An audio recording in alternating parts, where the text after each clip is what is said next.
ஒரு அழகான ஒரு ரிலேஷன்ஷிப் லைஃப் லாங் வரணும்னு நினச்சிங்கன்னா அதுக்கு ரொம்ப முக்கியமான ஒரு விஷயம் என்னன்னா understanding and communication and connection தான். எப்பேற்பட்ட ரிலேஷன்ஷிப்பாக இருந்தாலும் சரிங்க, அதில் ஒரு கஷ்டமான நாளோ கசப்பான நாளோ கண்டிப்பாக வந்திருக்கும். அந்த மாதிரி மூமெண்ட்டில் நம்ம சுற்றி இருக்கவங்களாம் ஒரு கொஸ்டினை நம்மகிட்ட ரைஸ் பண்ணுவாங்க. அது என்னவென்றால், இவங்களை பற்றி இப்படிலாம் சொல்கிறாங்க, இவங்க இந்த விஷயங்கள்லாம் உனக்கு தெரியாமல் பண்ணியிருக்காங்க, இந்த ரிலேஷன்ஷிப்பை நீ கண்டினியூ பண்ணுமா அப்படின்ற ஒரு விஷயத்தில் நம்மகிட்ட முன்னெடுத்து வைப்பாங்க. மற்றவங்க கொஸ்டினுக்கு நீங்கள் ரிப்ளை பண்ணுறத விட உங்களுக்குள்ளே ஃபஸ்ட்டு ஒரு கொஸ்டினை கேட்டால் அதுக்கு நீங்கள் ஆன்சர் பண்ணிக்கோங்க.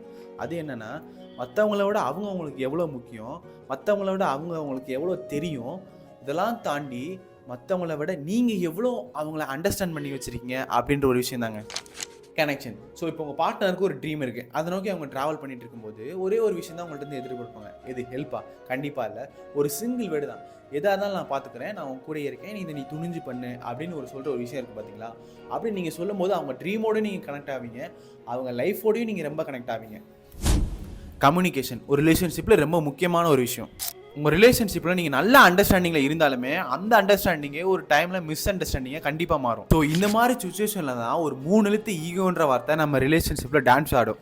ஈகோ அது இது அப்படின்றத விட ஒரு 10 நிமிஷம் ஒரு நல்ல கான்வர்சேஷன் எந்த ப்ராப்ளமாக இருந்தாலும் முடிச்சிடும். உங்கள் மேலே இருக்க ப்ராப்ளத்தை அவங்க சொல்ல போகிறாங்க, அவங்க மேலே இருக்க ப்ராப்ளத்தை நீங்கள் சொல்ல போகிறீங்க, அவ்வளோதான். இதெல்லாம் நம்ம பண்ண மாட்டோம். ஏன்னா ஈகோன்னு ஒரு விஷயம் தானே நம்ம தலை மேலே நின்று டான்ஸ் ஆடிட்டு இருக்கே.